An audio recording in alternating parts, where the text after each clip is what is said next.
प्रयत्न केला नाही. त्यांनी करू द्या ना, आमची केस खोटी आहे, फायर खोटा आहे, फायर आहे. तुमचा अर्ज अर्ज नाही हा. हा अर्ज नाही. आम्हाला एफआयआर तरी द्या, नाही तर मी खोटा एफआयआर करतो म्हणून माझ्या कारवाई करू. सरकारी कामात अडथळा म्हणून करा. चला आपण सीआयडीला भेटू द्या त्यांच्या इन्व्हेस्टिगेशन. साहेब एक महिना झाला एक साहेब एक महिना झाला एक स्टेटमेंट तरी आले सीआयडीचं.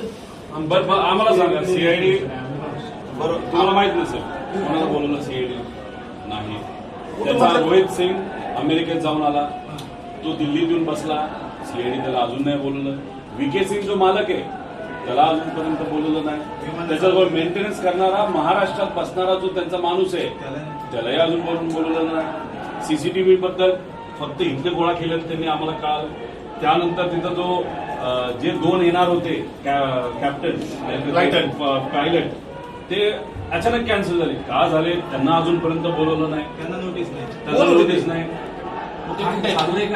आणि डीजीसीच्या कोणत्या अधिकाऱ्यांनी मंजुरी दिली याला? आणि हे आमच्या लेवलला आम्हाला कळलेलं माहिती. आता पब्लिकला तर काहीच माहित नाही. लोकांना माहित नाही. आम्ही घरचे असू हे 8 तास बसतात. अधिकारी गव्हर्नमेंट प्रेझेंटेशन दिल्लीत दाखवले, मुंबईत दाखवले, ते मोगम नाही साहेब.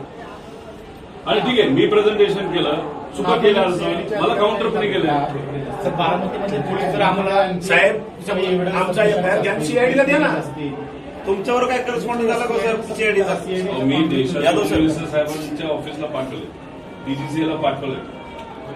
आम्ही एव्हिएशन मंत्री तिथं नसावेत असं म्हणत असलो तरी त्यांच्या मंत्रालयाला मी पाठवलेलं आहे. हे एव्हिएशन मिनिस्ट्रीच्या अहो त्याला VSR कंपनी जी आहे त्याचे आणि त्या डीजीसी जी पार्टी आहे त्याचे जे प्रमुख आहेत त्यांचं कमर्शियल रिलेशनशिप आहे. मग म्हणून VSRला वाचवत आहे.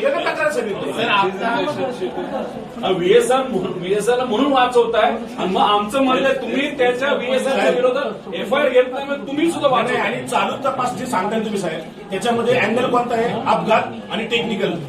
क्रिमिनल चौकशी कोण करतो? 5 लोकांच्या मृत्यूची आमची झाली, आमच्यावर मृत्यू, बाकी आमचं काहीच म्हणणं नाही. सिंपल एकदम 5 लोक मयत झाले एका ऍक्सिडेंटमध्ये. आमची ऍक्सिडेंटची एफआयआर टाकतो आणि आमची एफआयआर कुठे तपासामध्ये काही येऊ दे पुढे. नाही तर सीआयडीला वर्ग करा.